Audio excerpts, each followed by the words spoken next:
Welcome back to Dan's Messy Garage. This is going to be part 2 of finding the vibration in the 67 Falcon. It's been a couple days since the last video. I've been thinking about this a lot. Trying to think of everything I changed from when it was on the engine stand and running to in the car. When I was on the engine stand and running, I had a different distributor, ignition system, coil. I used an old MSD box and a coil and distributor. This is a new progression ignition distributor, all electronic timing, and has a flamethrower 3 coil. It's only 0.3 ohms, 0.32 ohms. Distributor says use an ohm or less. That is an exceptionally low ohmage coil. First thing I'm going to do is I'm going to put a different coil in there. That's simple. There's only 2 wires that hook there. 2 screwed terminals on top and coil wire. See if that does it. Maybe it's getting too much voltage and voltage is scattering around inside there or messing up electronics, or I don't know. It's worth a try. If that doesn't work, it's easy enough to pop the distributor out, stick my other one in there. I think it's in the box right up there. I keep looking off to the left. And try that. If neither of those work, put this back in, put the coil back on, and then just thought of something. I can spin this alternator real fast and see if it vibrates. Of course, the engine's vibrating without that alternator spinning, so it's probably a moot point. Just to eliminate any possibilities, I can do that. Put all the stuff back together. It's not fun. So I'm gonna shut up and get to work.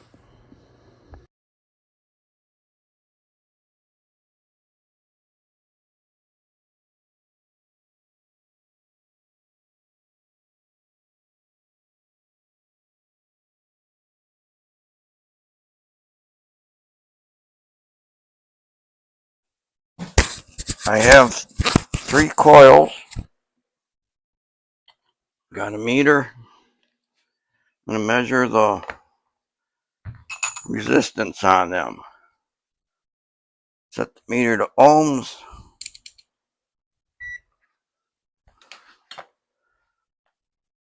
Verify meter works. Goes to 0. Holding the probes together. 0.0 ohms. This is the coil I just took out. It says 0.3 ohms. This is a Ford coil. Took out of actually this was in the trunk of this car as a spare. It has 1.5 ohms. This one here, this coil, is the one that was hooked up to my MSD setup. It has 0.7 ohms. So the instructions say 1 ohm or less. Clearly this would be a good choice to try.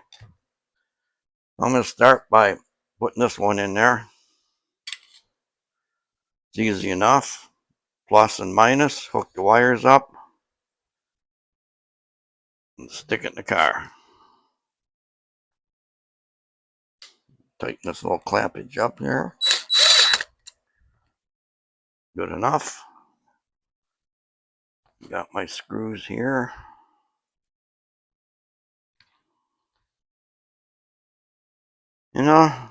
Put it in, start up and see what we get.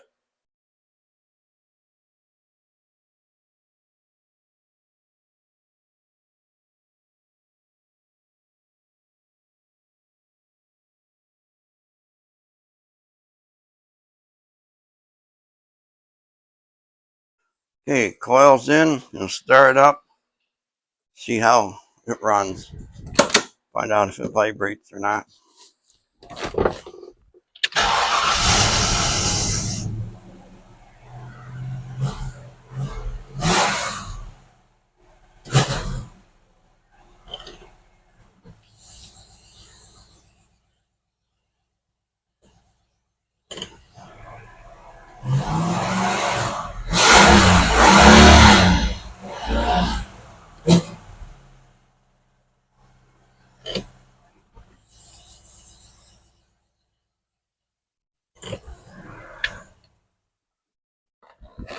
Wow, I'm saying that is better. Doesn't seem to shake as much. Might even be kind of normalish. Guess I need to knock the fast idle off here. Start it again. Let it idle, put it in gear.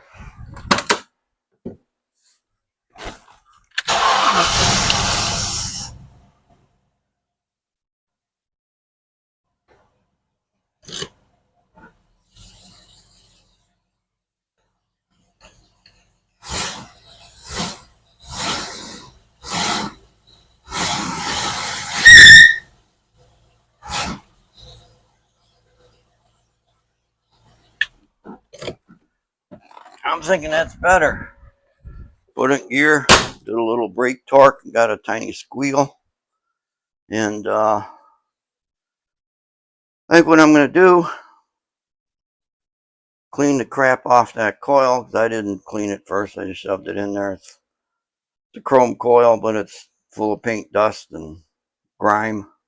I'm going to put things back together, go for a ride. Could it just be that simple? Was the coil? The engine didn't seem to backfire or have any really weird missing other than the shakes.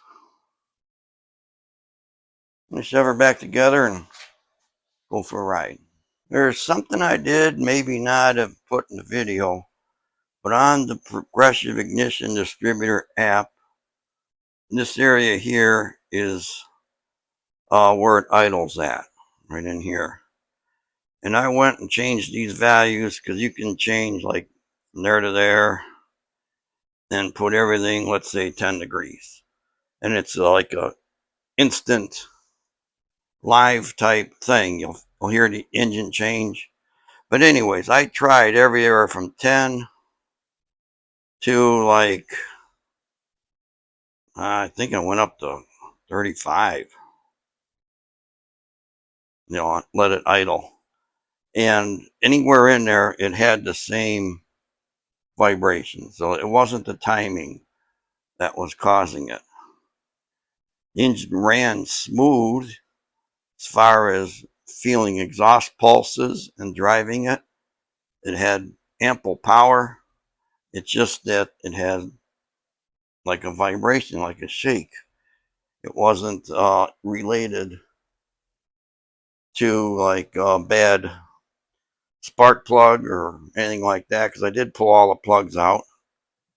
And I also went and I relashed all the valves. What I'm going to do right now, double check all my wires. See, on this firing order, number 5 and 6 fire like 6 fires, then 5 right after it. So if you have the wires too close to each other or touching, you could get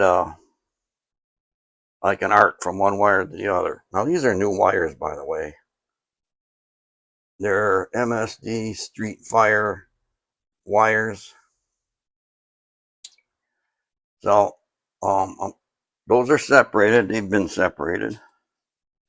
This side, there's nothing laying on the headers. Make sure everything is pushed on there good. You know, I've done all this already, but, you know, somebody's probably thinking about, you know, having a loose wire or cross zap between wires. The ones over here that are together are far apart firing order wise. It's only these two, number 6 and number 5, that fire close together, and they are separated all the way down as far as I can get them. And I can even shove in my coil wire to keep those two apart. But I'm going to continue to put the front of the engine back together, put the radiator in, and go for a test drive. It's going to take me some time. See, what time is it? Just for fun, we'll time this. It's 11:20. I'll let you know when I get it all back in and running. I'm working on it, putting it back together. This is the fan spacer. And the fan used to wobble around when it was running. And I found out why. Because this has a lot of slop. Because the hole in the spacer, a lot bigger than that shaft. Because I forgot to put this little bushing in here. This bushing slips inside there, makes that inner diameter work on the shaft. That goes on there now, and it's nice and tight. So that should help keep the fan from wobbling around, but that really wasn't my problem. That's just the problem that I'll be fixing as I put it back together. Okay, 1 hour in, got the fan on, and got both belts on. Now you're thinking, come on, an hour to put on a fan and 2 belts? Yep. I'll kind of explain why. If you look down here, the alternator, the adjusting rod is right down here. And what the adjusting rod looks like is just like this one. The rod has flats in the middle where you can put your wrench on and turn it. By adjusting the length of the rod, you adjust the belt. The alternator, that flat, is right in the middle, right by the alternator, right by the pulley. You get your wrench on there, you get to move it a little bit. You got to flip the wrench over, put it on, move it a little bit. And you can only get the wrench to move a little bit because of where that is. If that flat spot was positioned at either end, it would help tremendously on the alternator. Yeah, I can grab this with vice grips and twist and screw it all up, but hey, this is all brand new, and I'm not going to do that. You guys can go out, spend $1,000, put this stuff on your engine, and then you can take vice grips, grab it, tear it up. But I choose not to do that. So the time involved was tightening the alternator belt. It's on there tight now. That belt for the air conditioning and power steering is easy to tighten. I'm going to quit crying and push on. I'm going to start up, let it idle, and see if the fan is shaking around or not.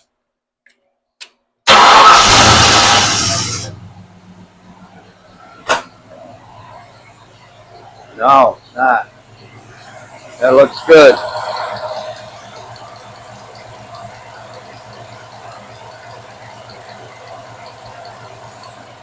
You know, somebody mentioned could be motor mounts.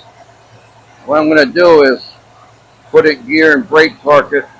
And if it's motor mounts, the engine should lift up, come out of there.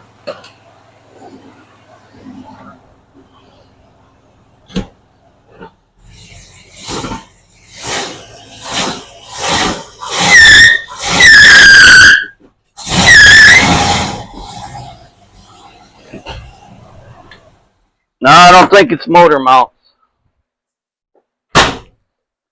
That had like, I was looking through between the hood and bottom of the windshield. I could see it moving, but that's normal movement. And they're new motor mounts, but new doesn't mean that they're good. I'm gonna put the radiator in, go for a ride. I got it all back together. Took another hour to put that stuff in, so it was 2 hours total. Just simply put on a fan, a couple fan belts, and a radiator. Should not take that long, but this car, things are just different. The radiator is not held in like normal with just, bolts going into a nut. I mean, like a clinched nut or some trapped nut. These are separate nut and bolts. I got it filled with coolant. Just warmed it up. I don't see any leaks. So I'm going to go for a test ride. See if it's fixed, or better, same, or worse. I'll let you know when I get back. I'm back from the test drive. Things are better, but not fixed. But it is better, and I'm going to call it good enough for now. So if I do decide to pull the trans and flex plate and all that, I'll make a video. But for now, I'm going to call this one done. I made a few carb mixture adjustments, idle speed, played a lot with the timing in gear, in park, cruising, and like I said, it's better. And I'm going to leave it alone. And thank you for watching part 2 of Find the Vibration on Dan's Messy Garage. I totally didn't find it, but I found enough of it to make me happy for now. Thanks for watching. Bye.